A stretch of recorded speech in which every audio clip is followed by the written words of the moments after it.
ananielezea kitu.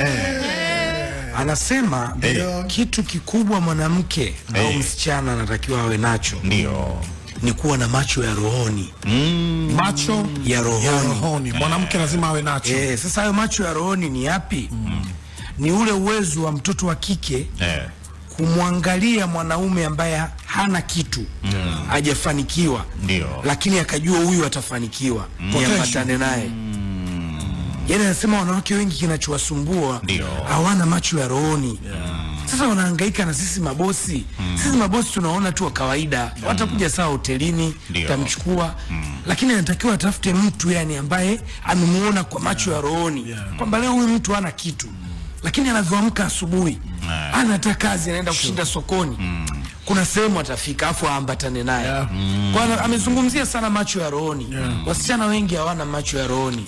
Mabinti wana macho ya usoni. Yani unakuta tete mara kafika 37 anaanza tena kusumbua vibenteni.